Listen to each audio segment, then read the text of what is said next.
쩌나 보기만 해도 돈이 되는 쩌나제일 이호석PB입니다.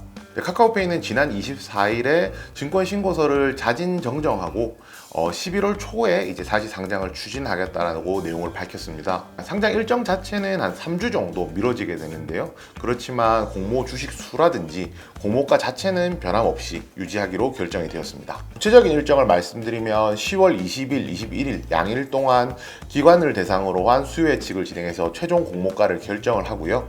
25일과 26일에 일반 투자자를 대상으로 한 공모 청약을 한 이후에 11월 3일에 시장에 최종적으로 상장하게 될 것입니다. 네, 이번에 정정된 그 증권 신고서의 내용에 대해서 조금 살펴보면요. 최근에 이제 금융당국을 통해서 지적받았던 그 핀테크 업체들이 광고로 판단했던 금융상품 소개 서비스를 이제 금융상품을 판매하는 중개 행위로 이렇게 표현이 되었었는데요. 먼저 사업 위험에 명시를 했던 이제 투자 상품 광고를 이제 투자 관련 플랫폼 서비스라고 이제 명칭을 바꾸었는데요. 이제는 광고라는 문구 자체가 삭제가 된 겁니다. 그리고 이 플랫폼 서비스를 운용하기 위해서 필요한 라이선스를 직접 획득한다든지 관련된 사업을 하고 있는 자회사를 통해서 라이선스를 획득하겠다는 이야기도 포함을 시켰는데요. 네, 이번에 금소법 관련해서 이슈가 됐던 내용들에 대해서 카카오페이가 어느 정도는 이제 모든 문제를 해결했다라고 이렇게 말씀드려도 될 것 같고요. 그리고 금소법 영향 때문에 이미 8월 25일부터 중단했던 이제 온라인 연계 투자 서비스 관련된 내용이라든지 현재 지금 중단되어 있는 서비스들에 대한 설명도 다 마쳤습니다.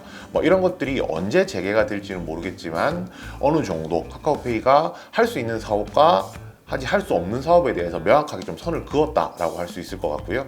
앞서서 말씀드렸듯이 공모 가격 자체는 6만 원에서 9만 원 그 가격대를 그대로 유지하게 되었습니다. 최근 금소법의 영향을 받은 매출 비중이 사실상 카카오페이 사업 영역에 있어서 굉장히 미미한 수준이기 때문인데요. 카카오페이가 밝힌 바에 따르면 앞서 중단된 서비스가 매출액 중에서 차지하는 비중이 한 2018년부터 시작했을 때 0.2%, 2019년에 1.1%, 2020년에 1.6% 정도 매출 비중을 차지했고요.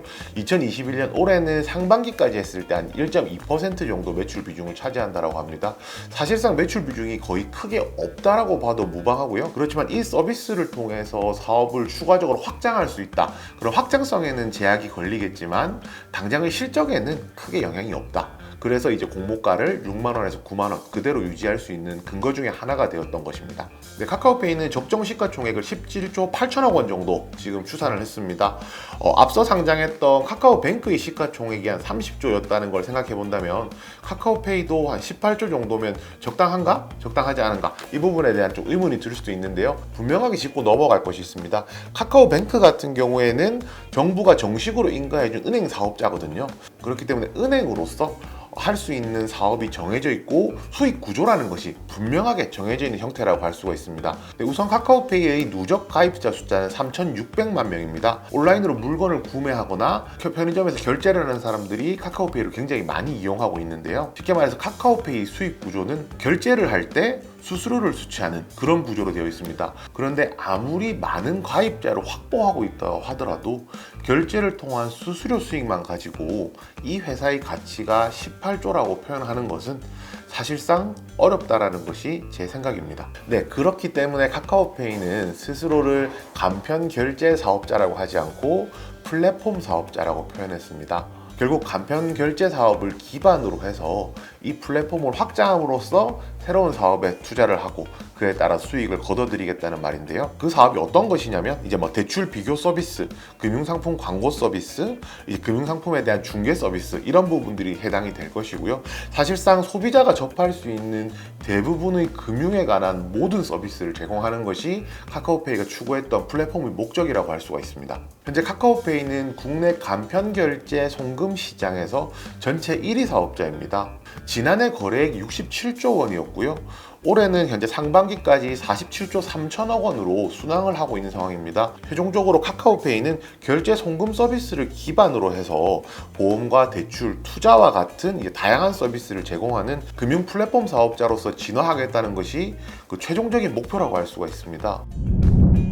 금융당국에서 카카오페이 공모가를 낮추라는 요구가 있었는데요. 카카오페이가 기업 평가를 받는 데 있어서 미국의 결제 서비스 업체인 페이팔과 스퀘어를 넣었는데요. 사실상 페이팔의 사업 규모와 비교했을 때 카카오페이가 너무 적지 않느냐는 겁니다. 그래서 정정됐던 증권신고서에는 페이팔과 스퀘어가 빠졌거든요. 그러면서 공모가를 6만 원에서 9만 원 사이로 다시 이제 조정을 하기도 했는데요.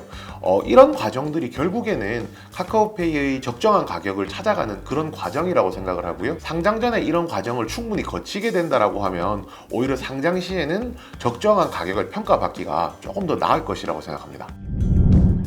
최근 이제 금융 플랫폼에 대한 이제 규제들이 강화가 되면서 카카오페이 상장이 이제 늦춰지는 그런 상황까지도 벌어지게 되었는데요. 다르게 생각해 본다면 만약에 상장 이후에 이런 문제가 생겼다라고 하면 오히려 그 전에 카카오페이에 투자하셨던 분들 같은 경우에는 손해를 볼 수 있는 그런 상황이 왔었을 겁니다. 그런 관점에서 본다면 현재 이런 예방접종을 통해서 적정한 가치를 찾아가고 있는 과정이 구독자분들께서 적정한 가치에 투자하기 위한 좋은 단서를 제공했다고 생각합니다. 카카오뱅크가 상장 이후에 많은 사람들이 우려와 전혀 다른 모습을 보여주기도 했었습니다. 카카오페이도 지금 우려감이 더 높은 상황인데요. 오히려 우려감이 주는 기조 효과가 분명히 존재할 것이라고 생각합니다. 오늘 준비한 내용은 여기까지입니다. 모두 성투!